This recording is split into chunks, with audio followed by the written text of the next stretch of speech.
Teaser. We start close in on a body of water, fade out to reveal a small brook. We follow the brook to see it's been dammed into a pond.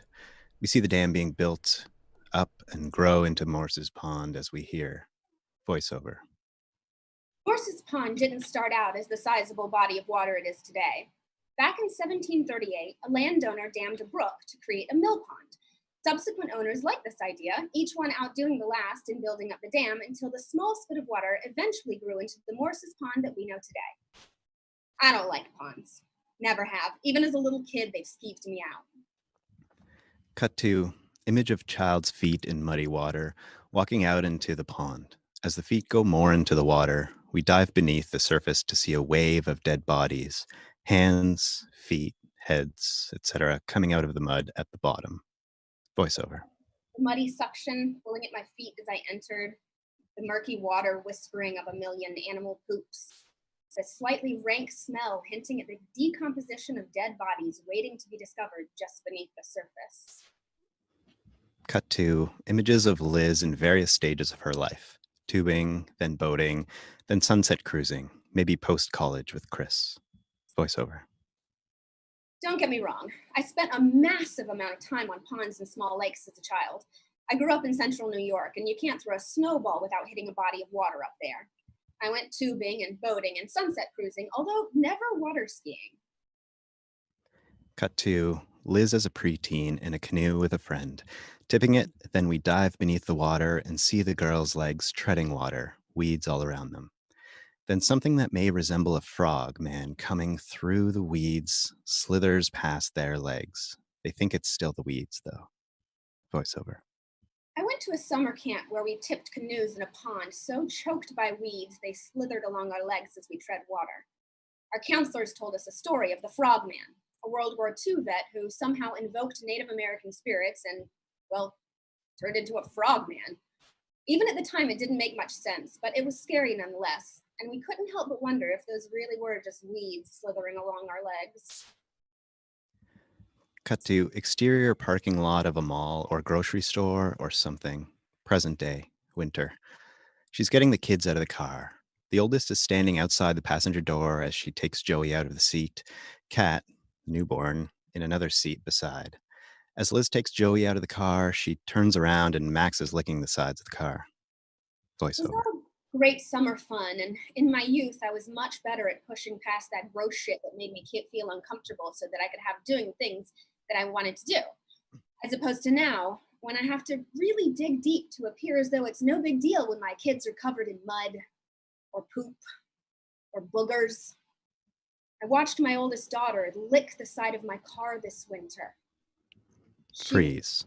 To camera. She licked the side of my car. Really. It's all I can do just not to wish her well and abandon her right there in the parking lot. Anyhow, back to the ponds. Cut to interior, Liz's living room, Boston. She's on the couch, cuddled up, reading.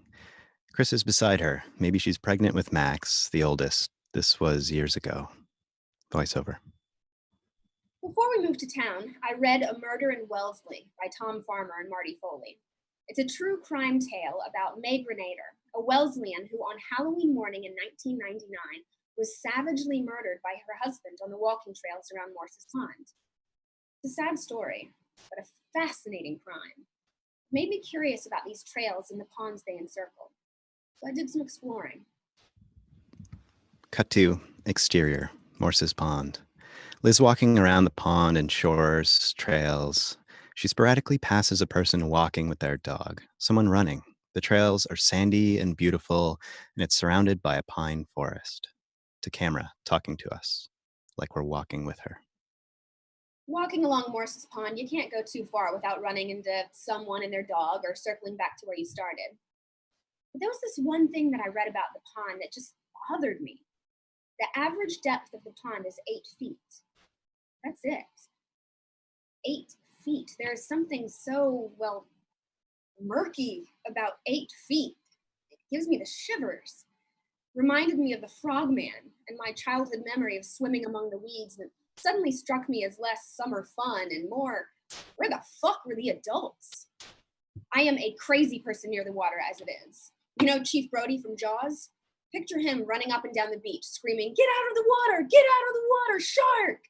after he sees a school of fish and mistakes it for a vengeful sea monster. That's me. Why this little discourse on Morses Pond? Well, I met 3 women who convinced me that not only would my girls never step foot into that pond, they wouldn't be walking its surrounding trails anytime soon either.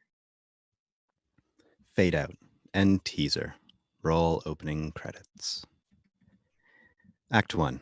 We open on a high school yearbook. It flips open to a page of a candid shot of 3 freshmen, cheerleaders, walking down a crowded hallway, giving the camera each a peace, love, and happiness sign. In a very preppy way. This is the 90s.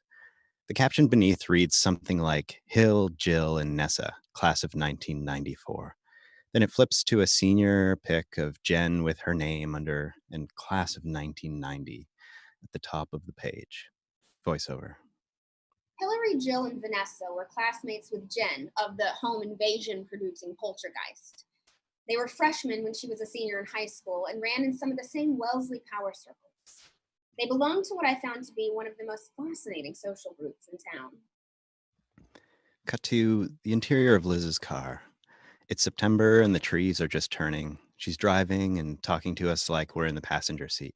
The writing in parenthesis is when she looks to camera. She's headed home from running errands and getting shit done too.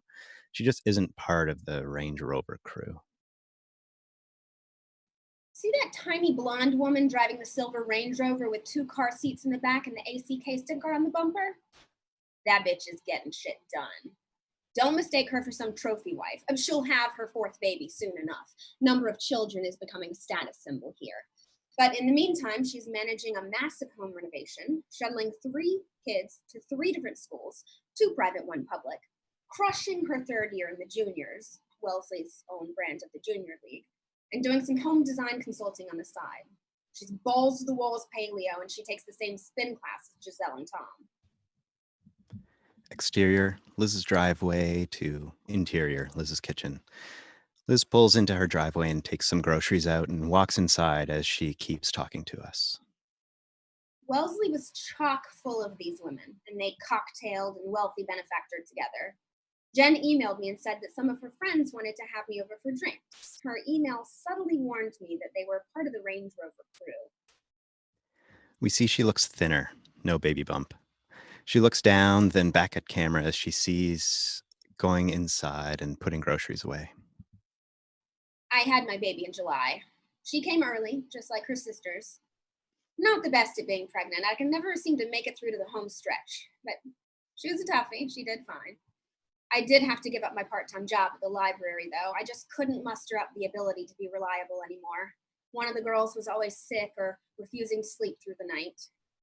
And I've taken off time from collecting ghost stories.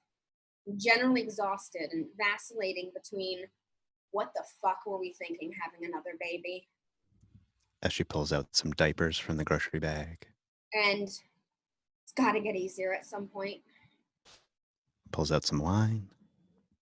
This 3rd baby was not a status symbol baby, more of a happy, oops, I missed my IUD appointment baby. Cut to interior, Liz's office. She's sitting at her desk. Voiceover. So when I read Jen's email, I jumped on it immediately. I was desperate to be around adults and drink wine. I told her to send me their contact information and I'd reach out. We pan around to see from behind her. She clicks on an email from Paperless Post. It's titled Ghostly Get Together. She clicks the envelope and it virtually opens to a tasteful navy blue trellised note card. It reads, "Join us for a haunted tale, Thursday, September 27th, 7 p.m. Cocktails and a scare." She clicks RSVP and sees that beside the host, Hillary Stone, there would be only 2 other guests in attendance, Jill Fairchild and Vanessa Cheney. Staring at her computer. The hell am I gonna wear? Cut to interior, kitchen. Liz and Chris are getting dinner ready. Voiceover. I told Chris, and he was more than happy to stay at home with the kids. He assured me that he would stay a little later the next morning and get the two older kids to school, too. Chris gives Liz a hug. Take a break. Have fun. Voiceover. Though I knew he meant. Gives Liz the same hug. It seems like you might be about to lose it for good this time. Please don't leave me. Liz to camera. I was determined to enjoy myself and drink an extra glass of wine and sleep in the morning. Cut to screenshot very much like the opening of the Brady Bunch. Each time a new friend is mentioned, she fills a square on the screen holding whatever piece of clothing and jewelry she's borrowing from them. Liz is in the middle slot wearing the whole outfit. She pops up last. Voiceover. My friend Anne helped me to pick out an outfit. I was feeling puffy and holding onto the pregnancy weight, but I did feel kind of cool in my jeans, blue blazer, light blue gingham shirt, popped collar over popped collar, and my chunky coral necklace. My friend Sarah let me borrow her Chloe bag. The necklace was from Jackie, and Ashley came over to beach wave my hair. Jess and Tara still had small babies at home, so they texted encouragement and asked for pictures. After she pops up into the middle square, straight to camera. It takes a village. Cut to the exterior, sprawling colonial-style home. The house is white with black shutters and a black door, landscaped to the hilt. Liz is in a lift, looking awesome, but a bit nervous. Wish me luck. Don't let him see you sweat. She climbs out of the lift and starts walking to the front door. While walking, she realizes voiceover. It dawned on me that I was probably going to have to take off my shoes inside. I hadn't even the faintest idea of when I had last trimmed my toenails, let alone gone for a pedicure. She takes out her phone and sends a group text to all the friends. It reads, Squad, pedicure, F. And texts back, own it. Sarah texts, you're cooler than they are. Liz texts back, a devil face emoji, puts the phone away, and continues climbing the front steps. As she lifts her hand to ring the doorbell, the door swings open and a trinity of Wellesley power mummies looks at her. Hillary, following auburn hair. Liz? Yes, Hillary? Hi, come in. She steps inside and is introduced to the other two women. This is Jill Fairchild Flowing blonde hair, and Vanessa Cheney. flowing brunette hair. They give her the head-to-toe once-over. She's not sure if she passed. Then, Love your necklace. reaching up and touching it, stopping herself from telling them it was borrowed. Thanks. Great bag. To camera. I'm beginning to feel like a fraud. Come on. Liz begins to take off her shoes. No, leave your shoes on. They look cute. Liz follows the trio down the hall and through French doors into a dining room. As its center sits in a circular white lacquered dining table beneath a massive crystal chandelier. Upon the table is a coral-colored tray with cheese, crackers, and grapes. Windows fill an entire wall and provide a view of darkening woods. Where there weren't windows, there was wallpaper. Life-size navy blue palm leaves create a peppery floor that to ceiling forest. Hillary walks over to a golden bar cart. Do you like Chardonnay? Love it. What's your favorite? No, whatever's open is fine. No, really, what is your favorite? I guess it's Rombauer. You're in luck. We've got some 2014. Hillary grabs the bottle. Jill and Vanessa sit down and snack on cheese and crackers. Hillary motions for Liz to sit and brings over a very full glass of wine. Cut to a montage of the four women chatting, getting to know each other. Slowly they become familiar and a little more at ease. We see the three women are all wearing tight skinny jeans, black flowy tops, diamond studs, and big watches. Gold for Hillary, silver for Vanessa, and a combination of the two for Jill. Voiceover. We sipped and chatted about kids, elementary schools, and a recent adultery scandal between two couples of neighbors. I studied the three of them in their slightly different versions of the same outfit. Hillary was obviously the queen, and it was immediately apparent that Jill and Vanessa were ever vying for the number 2 position. After a while, Hillary stands up and opens a new bottle. Jill and Vanessa quiet down as if on cue as Hillary refills all of the wine glasses. Topping off her chart. So, Liz, we have a ghost story for you. Pulls out the trusty recorder. Fantastic. Do you guys mind me recording our conversation? Not at all, but we'll need you to agree to change our names for your piece and swear that you won't divulge our identities to anyone. Sure. The three women share a quick glance. Hillary sits down. Great, then we can get started. Act 2. Interior, Hillary's home, present, continued.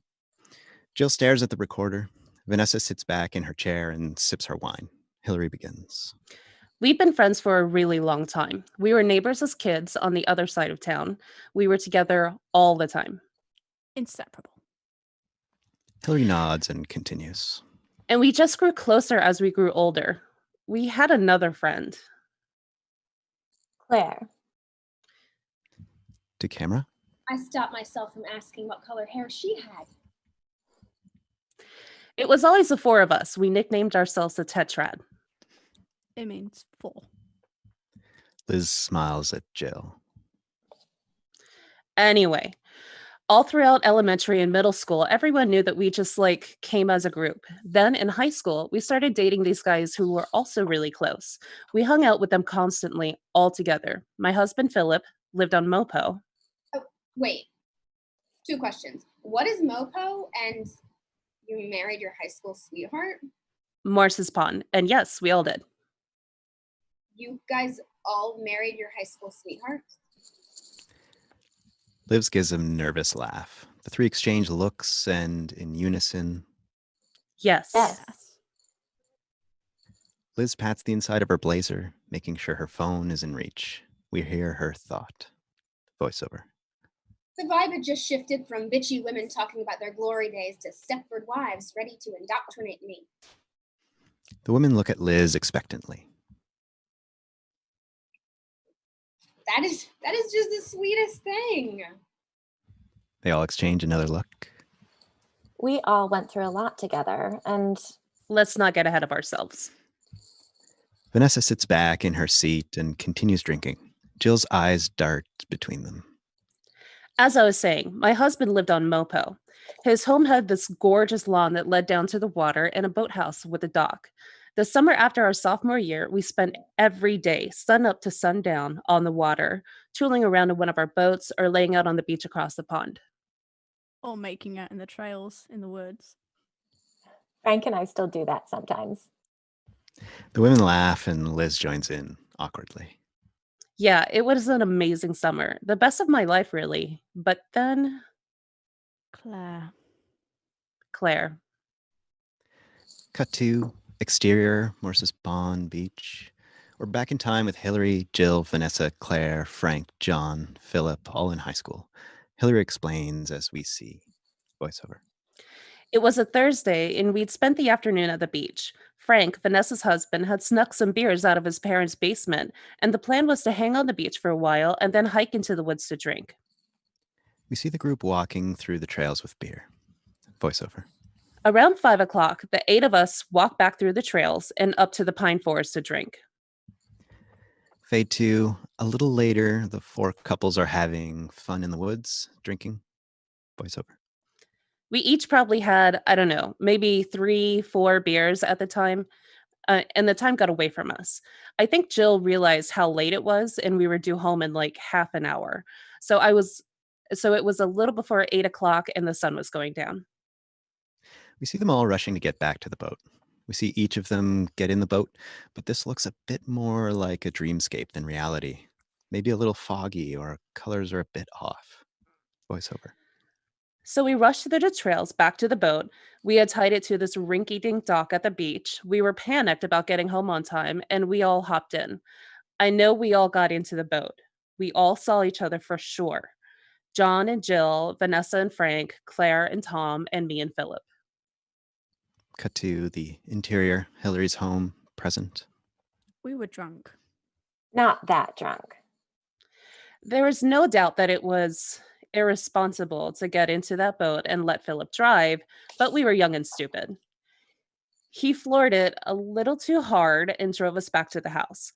We were off the boat and all the way back to the house before we realized that Claire wasn't with us.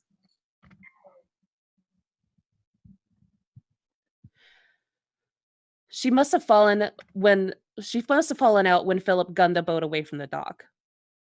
We didn't know she wasn't with us. We were just so afraid of missing curfew. We didn't know. This is kind of odd. They're all making up their own excuses to make it okay. Did you go back out and look for her? Cut to the exterior, Morses Pond. Later that night, a flashback. We see all the action unfold as Hillary, Jill, Nessa explain in a threesome like Shakespeare's Weird Sisters. We see Tom and Philip jump back in the boat and speed off. The others run up towards the house. Voiceover. Tom and Philip did. We decided to go into Philip's house and use his phone to call our parents and let them know we would be late. We knew that if we didn't all go home together, we'd be in even more trouble than if we had missed curfew. Cut to interior, Philip's home. We see Jill on the phone talking to her mom. Voiceover. My mum could tell something was wrong on the phone. And so she ended up driving over to Philip's house. Cut to exterior, Philip's home, by the dock, water's edge. Hillary, Jill, Vanessa, John, and Frank waiting and watching Philip's boat in the distance. Voiceover. We waited at the edge of the lake, watching the boat head towards the beach, then motor along the coastline. Finally, it returned, but still no Claire. Voiceover. We were hoping that she'd fallen out, gotten out of the water, and walked back along the trail to Philip's. Cut to interior, Hillary's home, present. We prayed that was what happened. Did you search the trails? Yes, the boys grabbed flashlights from Philip's house and walked the trails. We stayed behind, hoping that Claire would appear from the woods. Philip's parents weren't home, but Jill's mom showed up. When we explained what happened, she immediately called the police and then all of our parents. I think my mom got there next. Yes, and then mine. She arrived right along with the police. There was a massive search through the woods and the pond, but there was just nothing. There just wasn't enough light. Cut to exterior, Morses Pond, the next morning. We see everyone with parents by the pond, except Claire. There's a police boat and two men are taking a body bag out of the boat and into the shore. We see two people. Claire's parents see the worst thing they could ever imagine, as Vanessa explains. Voiceover. They brought in divers the next morning. She was found in shallow water, not far from the dock. Fade out.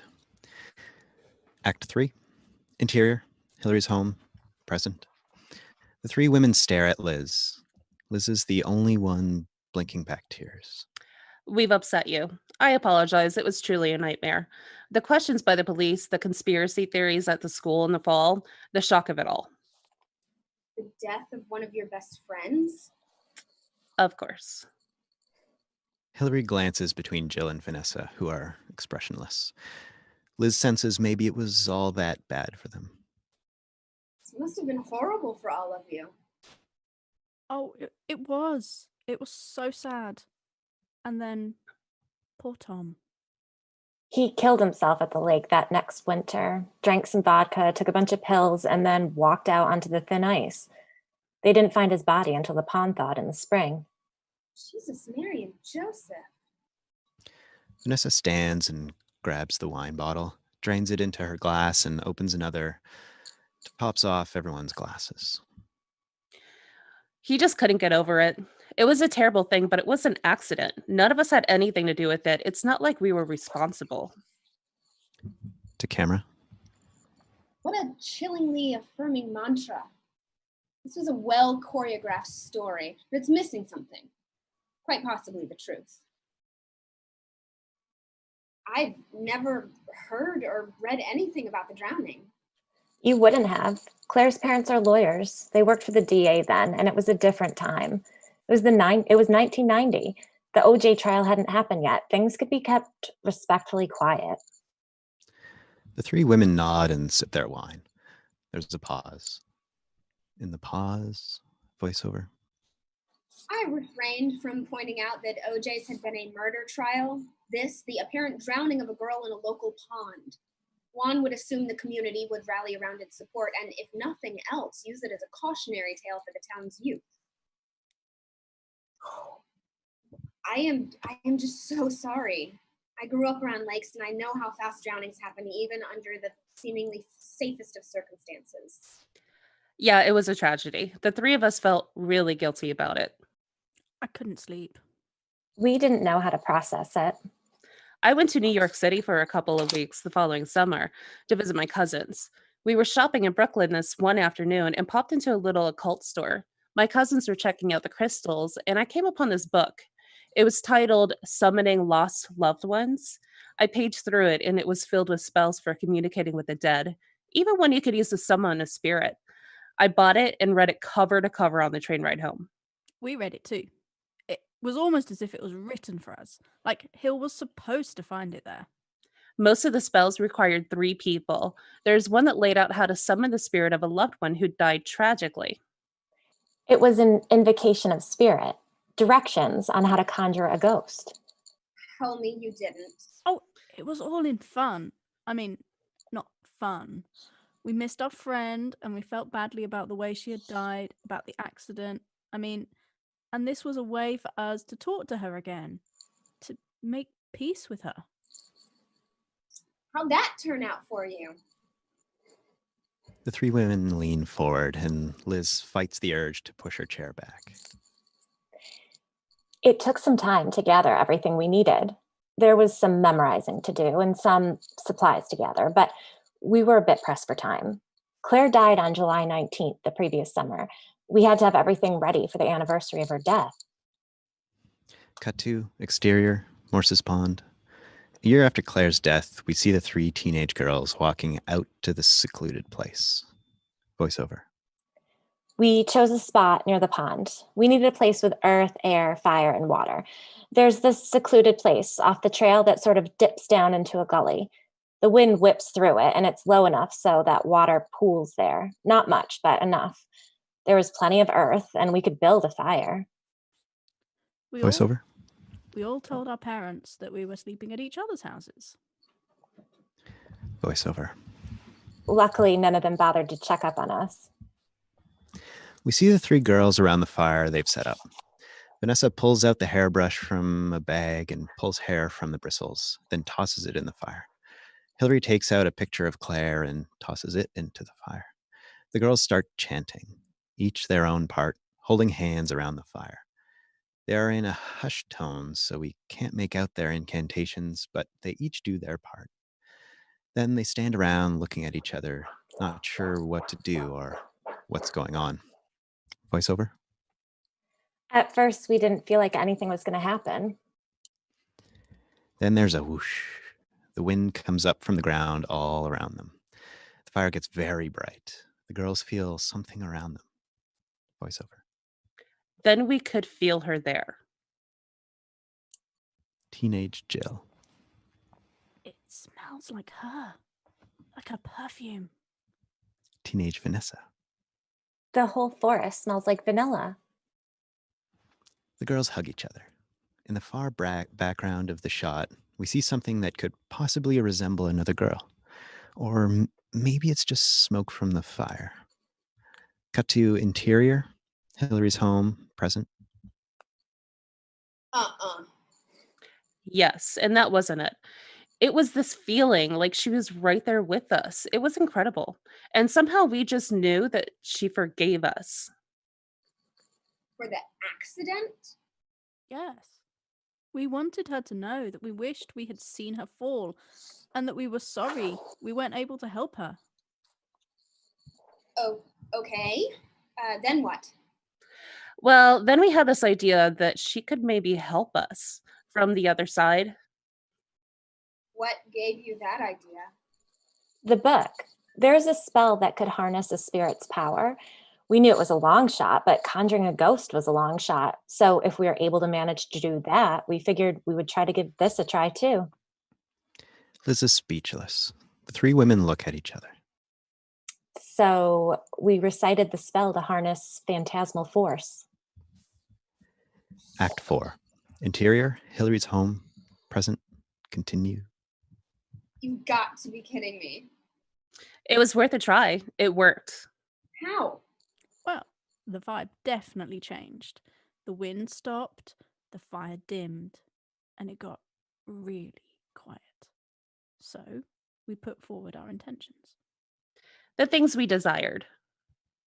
Like what? Cut to exterior, Morses Pond. Just after the girls finish the second spell, they are around the fire again, holding hands. I want to marry Philip and have 2 kids. I want to marry Frank, but I only want one girl. And I want to marry John and have 3 amazing children.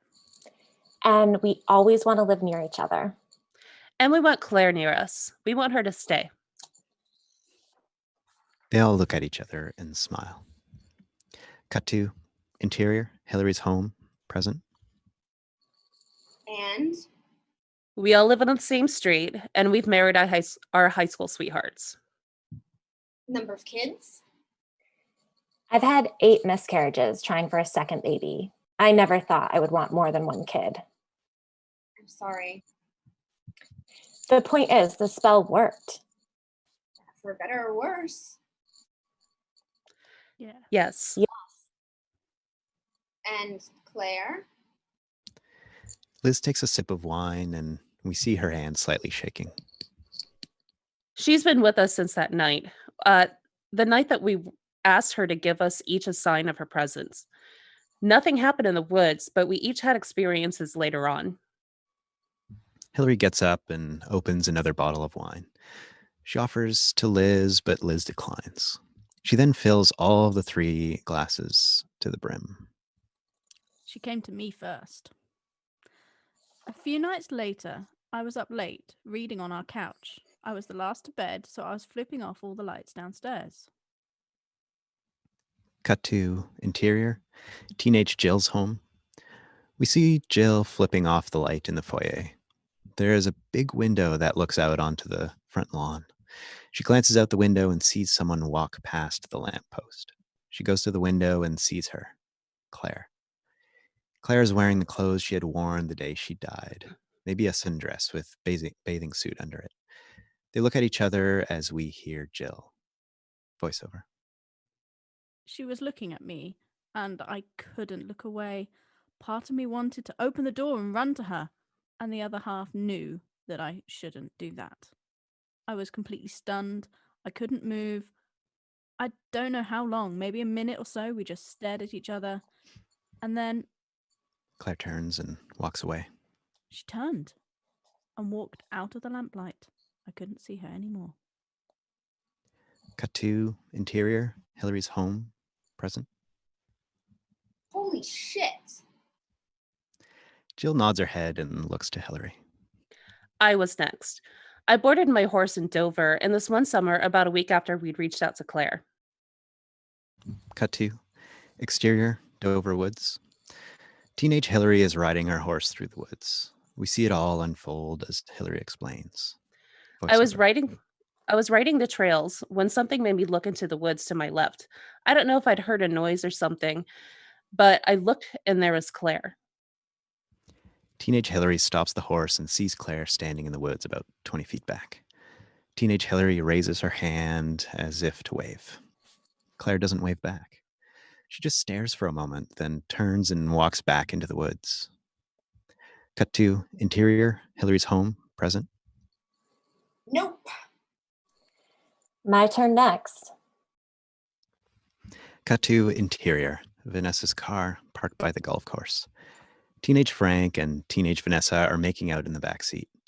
Teenage Vanessa opens her eyes and we see her look out the car window. Claire is standing outside the window looking in. Teenage Vanessa screams. Claire. It's Claire. What are you talking about? There's nothing out there, Nessa. Frank can't see her, but Vanessa and we can. She's just standing outside of the car, staring.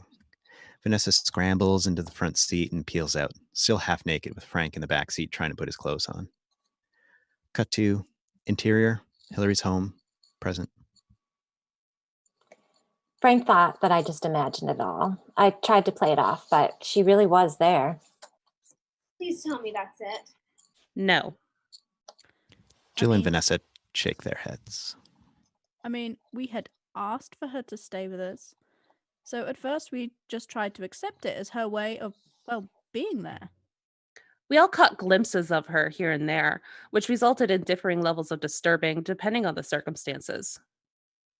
Any circumstance under which I glimpsed my dead friend would disturb me. Yes, of course. But as long as she stayed outside, we accepted the good with the bad. We had asked for her help from beyond. We knew we had to take some unwanted things with the things that we wanted. Okay, wait, stayed outside? Well, she began coming to us at night in our bedrooms.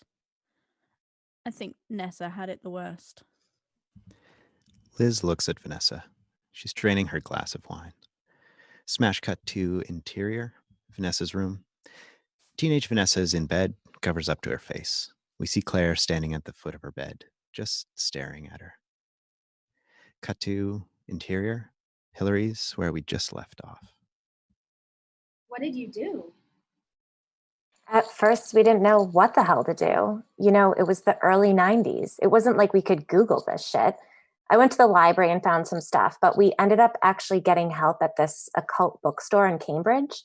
We found it in the yellow pages. While we were looking around, the owner asked us if we needed any help. We ended up telling her what we had done, and she told us that we would need a binding spell, that we couldn't undo what we did, but we could mitigate the damage. We had to go back to the woods, to the same spot, and perform an incantation. And things got better. We saw her less, and when we did, she stayed at a distance. what about now? It's the same, really. Uh-uh. Again, we just have to take the good with the bad. We married the guys, we have the kids, we were wealthy, and we all lived near each other. She played a role in that, and undoing her part might undo the rest of it. Freeze. Liz to camera. This was the first mention of wealth being part of their requests. I wonder what else they left off the list. Unfreeze.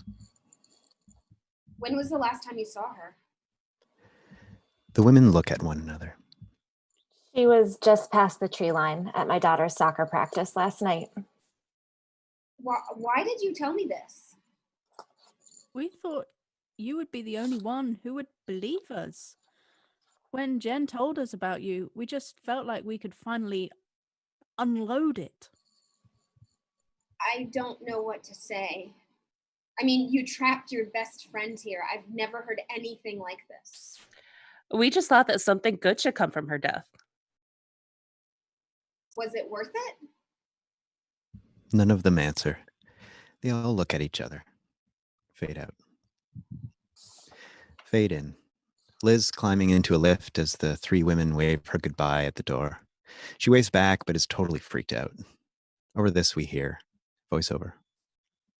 I didn't want to hear another word. I didn't want to ride in a lift with a stranger. I didn't want to know these women. I wanted to burn the fucking clothes that I was wearing and take a scalding hot shower to obliterate any particle of connection to them. We see Liz text her group of friends. The text reads, "Our children are never stepping foot near Morses Pond." Anne responds immediately, "It's Mopo." Fade out. End. Roll credits. Thank you for attending the very first episode of Televised Table Reads. I really hope you enjoyed it. We're going to run through everyone here and let you know how to connect with them. I know that there are some talent scouts in the audience after all. So, first of all, I'm Drew. You can find me on Twitter. I'm at Drew of Doom. Liz has the Ghost in the Burbs podcast. She can also be reached on Twitter. She's at Ghost in the Burbs. And she has a website, ghostintheburbs.com. And I will also have a link to her podcast RSS feed in the description. Stephanie Kelley is on Instagram. She is at Stephanie N. Kelley. I'll have a link to that. Her last name is spelled Kelley. And she also has a website, stephaniekelley.com. And she can also be reached on Facebook. Jackie DeVore is on Instagram and Twitter as Jackie the Robot. Her website is uselessprogress.com, and she is also the host of the Sirens of Scream podcast, which we'll also link to in the description. Fernando is on Twitter. He's FThreat. Kat is also on Twitter. She's DropCat13. Brent is the host of the Brunch with Brent podcast, and you can find that at extras.show. The whole network here is TV Table Reads on Twitter. We also have a Discord channel, and we have a Facebook group, and we are also on Instagram. So I will have links to all of that, but the main one is at TV Table Reads on Twitter. And lastly, as a plea, if you've got a script, I want it. Please send it in. I want your original material. I want your fan fiction, whatever you've got. Seriously, send me Star Trek fan fiction. Send me Cheers fan fiction. Send me your Hocus Pocus fan sequel. I want it. All the girls can fight over who gets to be Bette Midler. All right? Seriously, send it in to televisedtablereads@gmail.com or DM me on Discord. Thank you very much for attending. Have a great night. This has been Televised Table Reads, Episode 1.